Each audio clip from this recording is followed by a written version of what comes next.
Assalamualaikum warahmatullahi wabarakatuh. Perkenalkan, saya Sitene Saraswadi, Prodi Akuntansi Lembaga Keuangan Syariah.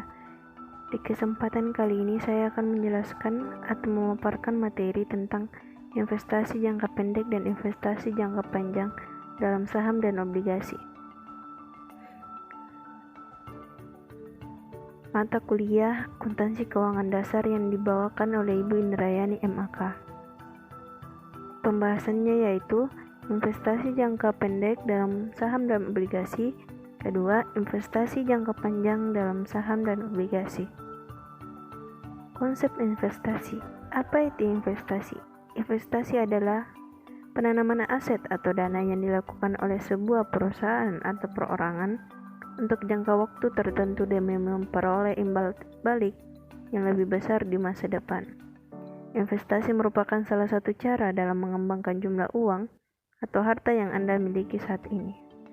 Sederhananya, Anda bermaksud untuk memperoleh dana lebih dari keuntungan di masa depan untuk mencapai tujuan tertentu. Sebut saja tujuan Anda adalah ingin membangun rumah, menyekolahkan anggota keluarga, atau membuka usaha. Jenis-jenis investasi terbagi yaitu deposito, emas, properti, saham, reksadana, dan obligasi. Tujuan investasi. Tujuan investasi terbagi menjadi 4, yaitu pertama, mendapatkan penghasilan tetap. Kedua, memperbesar usaha. Ketiga, jaminan bisnis. 4, mengurangi persaingan. Selanjutnya, investasi jangka pendek. Investasi jangka pendek adalah investasi yang dapat segera dicairkan atau didanai dari kelebihan dana yang bersifat sementara yang dimiliki oleh perusahaan yang dimaksudkan untuk dimiliki selama 12 tahun atau kurang. Investasi jangka pendek berbentuk berupa deposito, sertifikat bank maupun surat-surat berharga seperti obligasi atau dikenal efek hutang maupun saham atau efek ekuitas. Investasi jangka pendek dalam saham. Saham adalah bukti adanya penyertaan atau pemberian modal. Subjek yang memberikan modal bisa berupa perorangan atau lembaga dan badan usaha. Setelah memiliki saham, mereka secara otomatis berinvestasi di perusahaan itu. Apabila perusahaan semakin berkembang dan nilai sahamnya cenderung naik selama setahun, keuntungan akan didapatkan. Namun jika terjadi penurunan, kerugian juga bisa diterima. Investasi jangka pendek dalam obligasi. Obligasi adalah surat utang. Ini adalah salah satu jenis investasi jangka pendek yang cukup aman apabila jika penerbit obligasinya adalah pemerintah. Obligasi merupakan salah satu investasi jangka pendek yang diterbitkan oleh pemerintah. Obligasi mempunyai waktu jatuh tempo antara 1 sampai 3 tahun yang mempunyai kupon besar. Bunga dari kupon tersebut akan disesuaikan dengan bunga deposito dari bank. Investasi jangka panjang.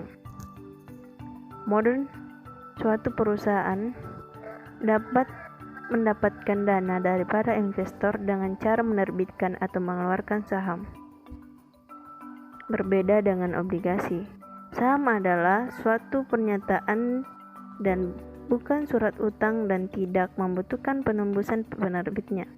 Setelah investasi dibeli, sangat tergantung sampai seberapa jauh perusahaan akan mendapatkan mempengaruhi kebijakan operasi dan keuangan perusahaan penerbit saham dan presentasi kepemilikan saham dalam perusahaan. Investasi jangka panjang dalam saham. Metode pencatatan investasi dalam saham. 1. Jika persentase pemilikan kurang dari 20%, metode pencatatan dengan metode ini wajar atau fair value method. 2. Investasi dalam saham tersedia untuk dijual. Ketiga, investasi dalam saham untuk diperdagangkan. Keempat, presentasi kepemilikan 20% sampai dengan 50%. Metode pencatatan dengan metode ekuitas atau equity method. 5. Presentasi pemilik lebih dari 50%. Metode pencatatan dibuat laporan keuangan yang dikonsolidasikan untuk kedua perusahaan itu. Investasi jangka panjang dalam obligasi. Obligasi yaitu surat bukti yang telah memberikan pinjaman kepada pihak yang menerbitkan obligasi dan harus dilunasi ketika tanggal jatuh temponya. Obligasi juga mempunyai hak atas pembagian keuntungan apabila diterima atau pemegang obligasi yang berbentuk badan dengan rekarakterisasi sebagai dividen. Bagian keuntungan yang diterima itu tidak dikenakan pajak. Itulah tadi paparan materi tentang investasi jangka panjang dan investasi jangka pendek dalam saham dan obligasi.